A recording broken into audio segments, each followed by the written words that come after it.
Hello everybody, I am Creeper and today I'm back with a brand new video. Today we are talking about TARDIS interiors. I'm counting down my worst to best TARDIS interiors. This will include the console, the walls, the room, the general feel of it. Does it feel like a spaceship? Does it feel like something natural and weird? What do I like? What I don't like? Remember, lists like these are always my own opinion. You're allowed your opinion. I'm not going to slate you for having yours, so don't slate me for having mine. If I have your favourite console in my worst position on this list, then don't be so offended. It doesn't mean I hate you, it just means I don't agree with your preferred choice of TARDIS console. Yeah, that's the kind of description out of the way. I'm doing this again because I've done this before, but I made a lot of mistakes, a lot of stupid trip-ups, and I want to make a more definitive list. This one won't include the one from the unit base, the console unit just sitting in the unit base, because on the website that I used to get all the proper TARDIS interiors used by the Doctor, that's listed as one of them. That is not a TARDIS console, that is the console unit removed out of the TARDIS and placed in a garage, so that does not count as an interior. So I'll not be including that one because I offended a lot of people last time because obviously I hadn't seen that story at the time. I'll not be including any Master or Rani TARDISes or any TARDISes that have appeared in comics or extended media that isn't part of the main TV show. We are counting down from 14 to 1 my worst to best TARDIS interiors. That is the console room. So let's go for it, starting with number 14, the Season 9 Pertwee 2 console. This is a relatively alright console, and that's the thing, a lot of the ones on this list I genuinely like in one way or another.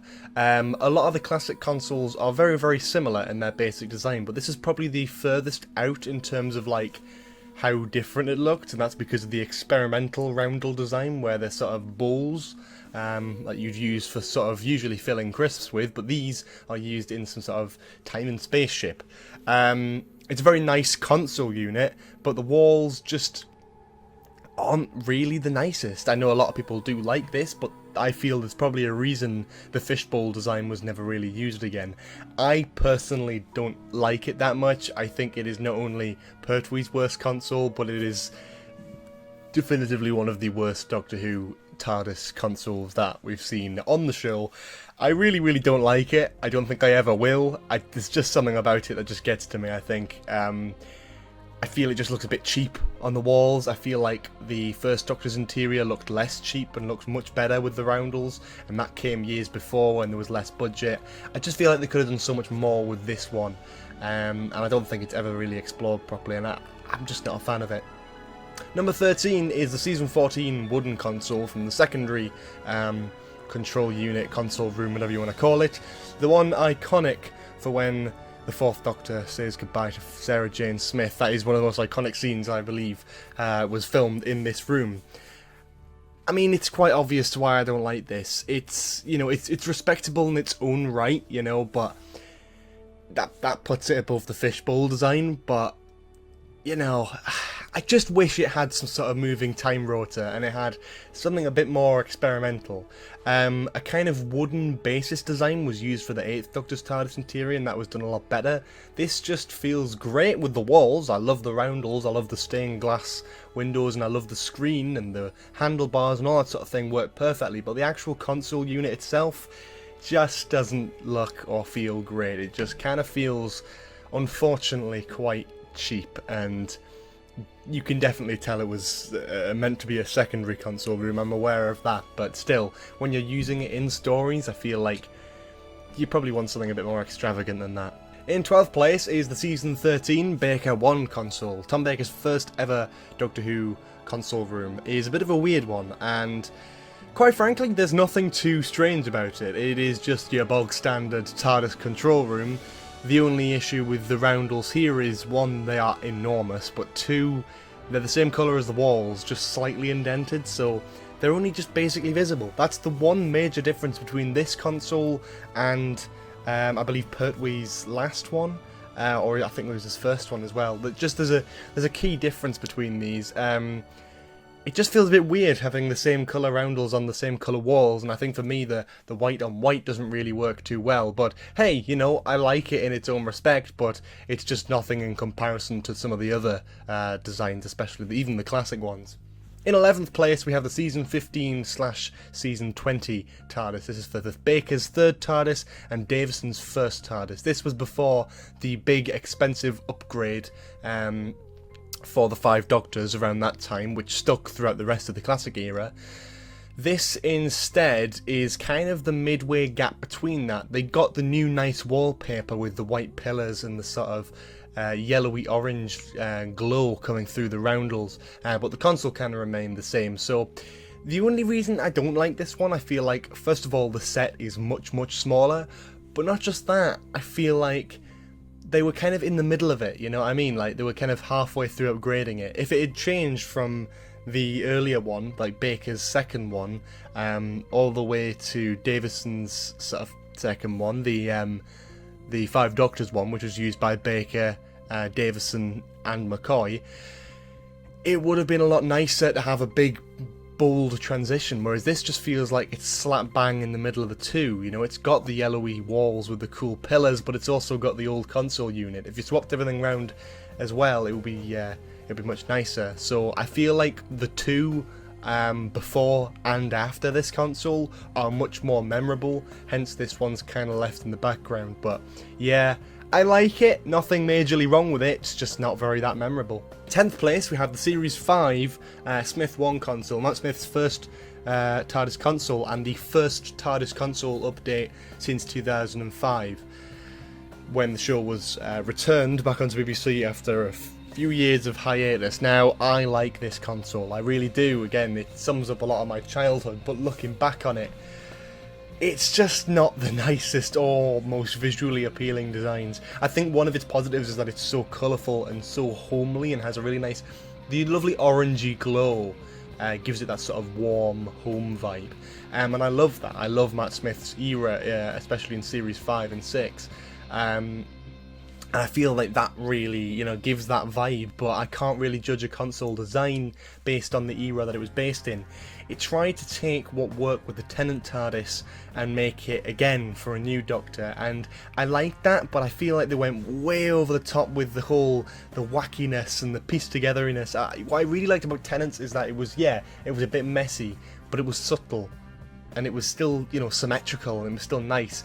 This is just, I mean, I can't even imagine what this looks like, even after seeing 2 series of it in, and with pictures, and building it in, you know, like a Minecraft map. Like, I still can't picture what this would look like in a full 360 set, because it's so wacky and weird, and all the directions and all the angles on it, it just, it's nice, and I really like the console, and I would love to see it again, just even for one little cameo appearance. But there's just something about it that just feels weird and off about it. I can't compare it to some of the ones higher than this. In 9th place, we have the Day of the Doctor Hurt console. This is obviously the War Doctor's console room. And yeah, you all know about this one. It's got the original sort of 60s roundel design mixed with the Tennant console piece. Again, it's got that kind of mid kind of era vibe to it. It's got the old and it's got a bit of new. And I honestly really do like this design.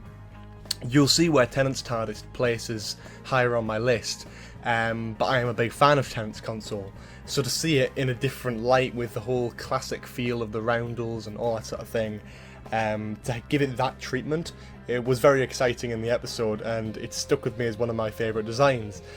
But then going back on it, it could have been so much more. If you're thinking about the War Doctor, it run down, broken, should have, you know, weapons and everything everywhere. It should feel like a mess. Whereas actually it just doesn't, and we don't see that much of it in the episode. I wish we did see more of it, and if we did, then we'd see all the bits and bats and all the, you know, sort of personalities, but at the end of the day, we only saw it in one episode. 1 hour long episode, and it was barely in it, really. So yes, it was just a one-off set created for that episode and probably will never be built again. It's a nice set, it's a nice TARDIS, but there's just, it's a bit of a lazy job just sticking a bit of a different colour scheme on it. And it also doesn't make sense if you think about it. Like, it went from the classic theme and then it went to Paul McGann's TARDIS, the 8th Doctor's TARDIS, the whole dark, mysterious one with the girders, which we'll talk about in a minute. But like, it went from that to back to classic theme, and then the rustic design, which is just weird. A weird transition. Like, surely this should feel like a mix between Tennant's TARDIS and McGann's TARDIS. That would be a nice mix. That would make more sense, but this just feels a bit, you know, a bit off, and it just feels a bit fan-servicey for me. In 8th place, I have the Season 8 Pertwee 1 console. Now, again, another console I kind of like, actually. I've grown to like this one over time. It takes the original central piece from the first and second Doctor's TARDISes, spruces it up a bit with a few new different things, and gives it a whole new surrounding. It takes the original roundel design, as well as the computers and everything, and kind of sticks with it. It doesn't do anything too adventurous. It keeps it very similar to that of the first Doctor's era TARDIS.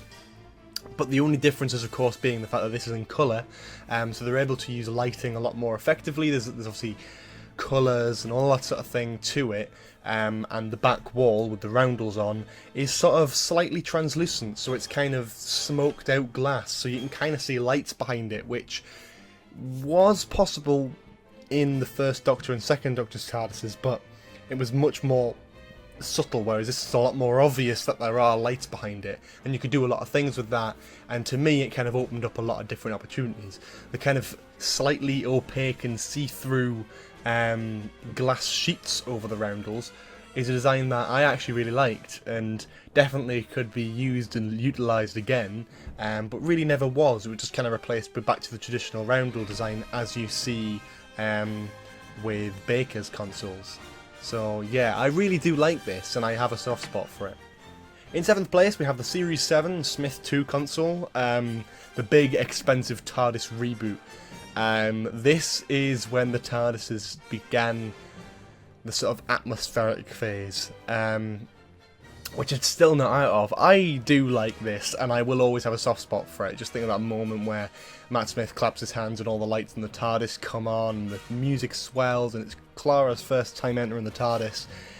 I do love this console, but I'm separating it from the Capaldi one, and there's no way I can put this above the Capaldi one, because if you compare it to the Capaldi one, this is just empty. There's just nothing in it. It's a beautiful modern design, and it was totally underused. If you brought this in at the beginning of Series 7, that would be great, but they brought it in about halfway through. You need to remember, this was used for like about half a series, more or less. Yeah, if you include the specials, Day of the Doctor and Time of the Doctor, it adds up to about the same number as a normal series. But it just doesn't quite reach that. I feel like if this had been introduced earlier and had a lot longer to develop, and I know it made sense in the Snowmen for him to revamp it, but hey, it's a beautiful design. I just wish they'd used it earlier so it felt more like Smith's TARDIS, whereas looking back on it in history now, it just feels like Smith was kind of using Capaldi's TARDIS and warming it up for him.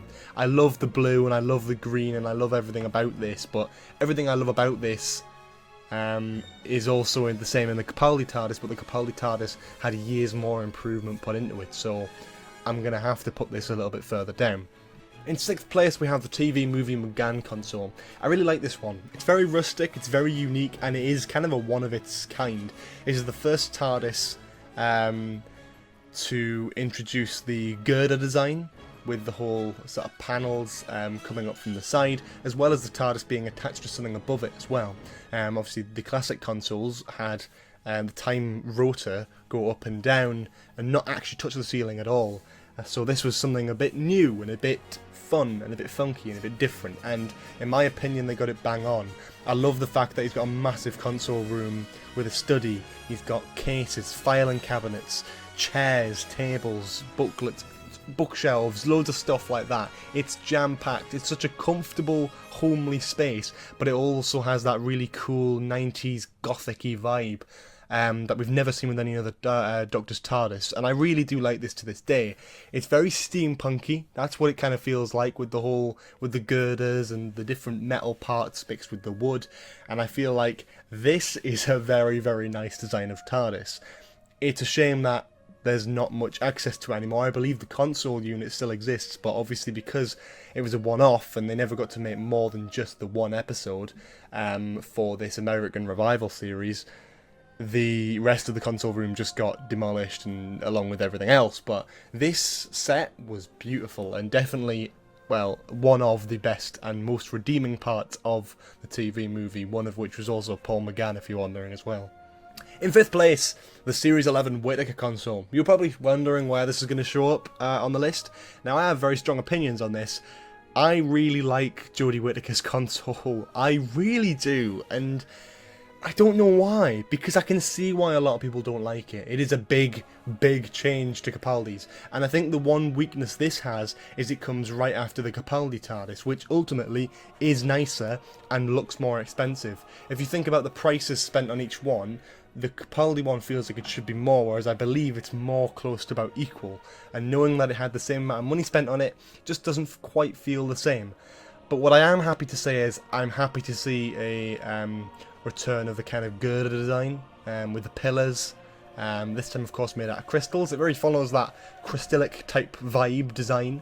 I love the cogs, and I love the glass roundels, or hexagonals as they're now called for the modern series anyway. I do like that design. As of seeing resolution, we know that these lights can go from blue to red, to probably other colours as well, depending on the state of the TARDIS. What I really like about this TARDIS is it has so many little intricate details put there by the designer. It's very, very nice, and the lighting is done perfectly. The features to it are done perfectly. The fact that, like, there's wires can come out the bottom and you can mess about with loads of different things, it gives it that Tennant era type rustic vibe. It also disconnects the main time rotor from the ceiling again, for the first time since, let me have a think, yeah, Classic Era. This is the first time since Classic Era where it's just its own time rotor again and not connected to the ceiling. And to be honest, I think it kind of works. I like the fact that it's a big crystal. It looks kind of cool. But I think the downfalls of this are, despite how nice it might look with the lighting, it still looks a bit naff. It looks a bit childish, and it doesn't really look that big. It looks like a TV set. It doesn't feel like a TARDIS, and especially with all the modern equipment and CGI and all that sort of element to it, I was really hoping that this one wouldn't feel like a TV set. And I think the only one that really at the moment hasn't felt like a TV set is definitely Capaldi's and Smith's second one, because of how much money was spent into it. It was a full 360 design, designed not only to look good in the show, but also to be accessible to camera equipment, all that sort of thing. This feels more like a two-sided TV set, similar to that of the Classic Era, where you'd have one focused for the door and the other side focused for the main console area. Resolution kind of fixed that with its panning angles between the two, but I do feel like it just doesn't feel like a TARDIS, and it does feel like a TV set. I think it's a very nice, beautiful looking TV set, in my opinion, with the screens and futuristic designs placed all over the place. I do like this console, but it's really not in comparison to the previous ones we've had in New Who. I prefer it to a couple of the others in New Who, yeah. But if you compare it to Tennant's or Capaldi's, it just doesn't quite hit the mark for me. But other than that, I really do like it. I love the orange theme. I love the fact that the console and everything can change colour. You know, this console can look ugly in one photo but beautiful in another, even if it's taken from the same angle. It depends on that atmospheric lighting that I talked about before, and I think that's a very clever approach to go for it. Just needs to have more time on screen for people to adapt to it a little bit more. I just want to see more of its functions, more of its corridors and different rooms. That's what I want to see out of this. In 4th place, we have the iconic Season 21 Davison 2 Baker and McCoy console. Davison's second console, shared by Baker, that's Colin Baker, and Sylvester McCoy as well. In their own eras, this is one of the most iconic TARDIS designs, as it featured for pretty much the longest. It is a very, very nice console design. It's very, very iconic. It kind of got trimmed down towards the end of the McCoy era because of, well, budget cuts, and they tried not to use the TARDIS console room at all, just to save studio space. I like it though. This is the full update to the classic console room. It feels kind of spacious. It's very bright, vibrant. It doesn't deviate too far from the original 60s design, but it does update it enough where it does feel like a big change. You've got the screen on the wall, you haven't got the weird glass section towards the back end of the room. It goes off into different corridors which have the same colour scheme. This one genuinely does feel like a spaceship, and for that I do applaud it. I really like that element of it. It's iconic, bottom line of it. It is not the nicest console piece in my opinion, but it is definitely up there. It's very nice, it's very traditional, it's got a lot of clickety-clackety buttons on it, and I just love that element to it. It is the most refined classic console, and like when I think of Classic Who, like you know, the colour era of Classic Who, Tom Baker onwards, even John Pertwee onwards, I think of this console because it's just iconic to me, you know.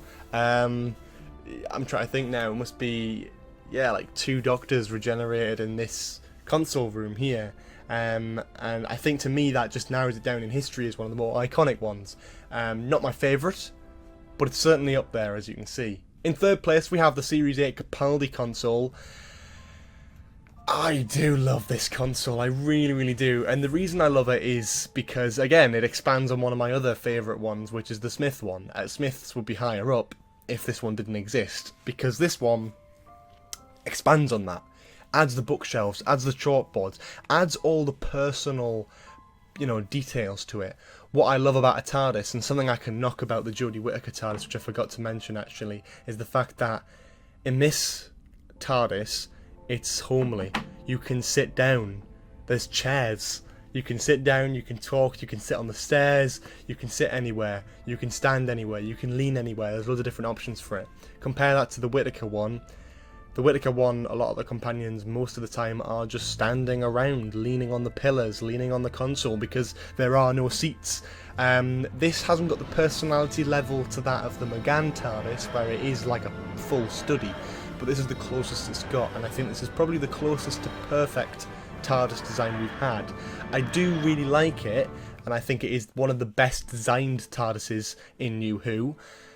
Obviously because another one is missing off this list so far, you can probably work out that I prefer the other one, and that's just more for nostalgia reasons, whereas actual design work that went into this, the late great Michael Pickwood did an excellent job with this, and he must be applauded on his work, because he did an excellent job with this, not just the Smith one, but he took it, and even like from Series 8 to Series 9 they updated it, like they added the roundels on the wall towards the bottom of the console.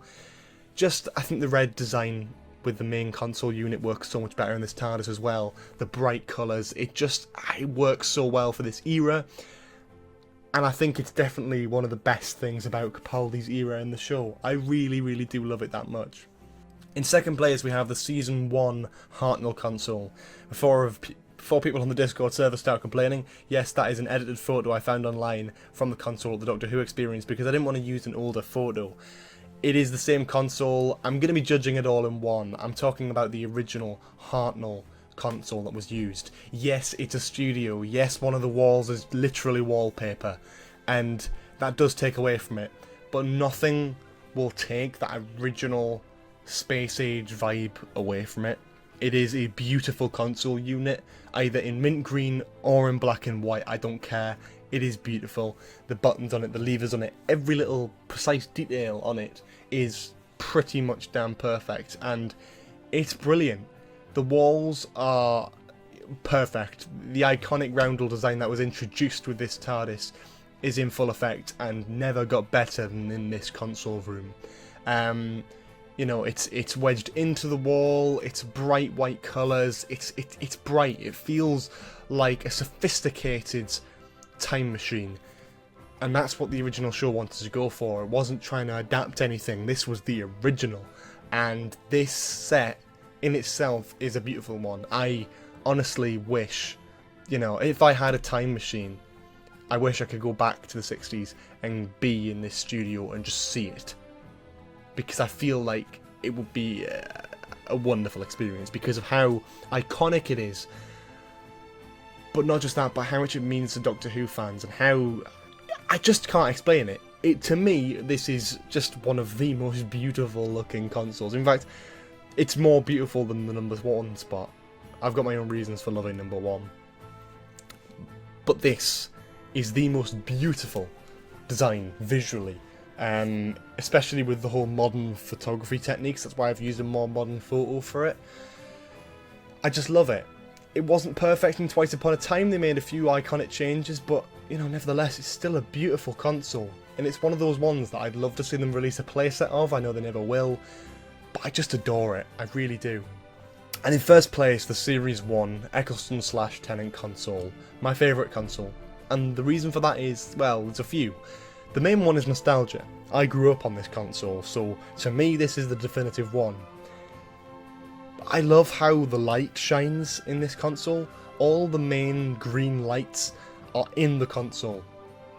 They're not in the time rotor, they're not in the walls, they're in the console, meaning that the rest of the set could be pretty much like next to pitch black, like dark, and the room would have this beautiful green glow.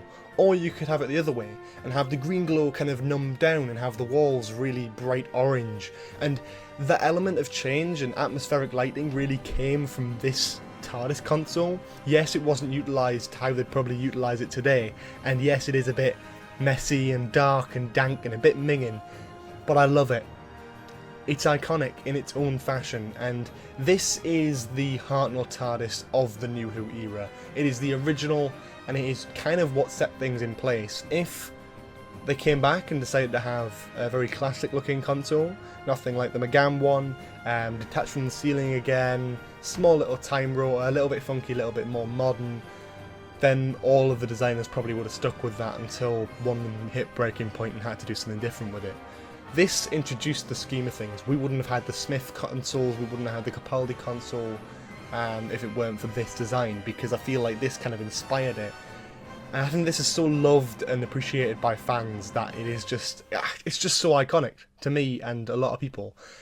To me, there's two types of TARDISes. There's the flight deck, pristine, clean and wonderful, like the Hartnell TARDIS or the Capaldi TARDIS. That is what the TARDIS was originally meant to be. But when they reintroduced it in New Who, they really focused on the alive aspect of it. And that's where the other side of the TARDIS comes in. The living machine. It's alive. It is its own being, in a sense. And I feel like consoles like this, Smith's first console and Whittaker's console, really give off that alive feeling. It's not a perfect flight deck, because it's not a spaceship. It is a living being that you can control to go anywhere in time and space. That's what the TARDIS is, and I think nothing says it better than this console. It feels alive. It feels like it's doing its own thing. It's messy. I mean, the Doctor has to smack the console with a hammer, you know, occasionally in this era. You know, that's not perfect. If anything, that's bad. That's not good. You know, nothing should be that out of control. But I think, to me, that's what makes it. That's what makes it for me, but that's what makes it for the Doctor. That's why it wasn't changed for so many years. To me, this is the definitive TARDIS. For nostalgia, for beauty, for feeling like it's alive, the lighting. Everything to it just hits me as the most iconic TARDIS. And if I had my own TARDIS, I'd want this as the desktop theme. I'd want to walk into a blue box and see this TARDIS, because this, to me, is the most iconic. And that's that. Thank you so much for watching this extremely long video about my TARDIS interiors from worst to best. If you want to see me talk about exterior boxes and all those sorts of designs, I'd be happy to do that. If you want me to talk about sonic screwdrivers, companions, doctors, anything like that, please do let me know in the comments and I will be sure to have a go myself. Feel free to tell me your lists though. I'm not expecting all of you to agree with me. I'm not expecting any of you to agree with me really. So tell me, with these 14, your worst to best TARDIS consoles. I'd love to see them in the comments, so yeah, that'd be great. And that's pretty much it for this video. It's been extremely long, it's been extremely hard to make, but thank you all for sticking around so long. And yeah, please leave a like if you enjoyed, comment below for any more suggestions in the future, subscribe if you haven't already. Please do check out the Patreon if you want some early access, fun and brilliant content. And yeah, in the meantime, I will see you all next time. Have a lovely day. Bye!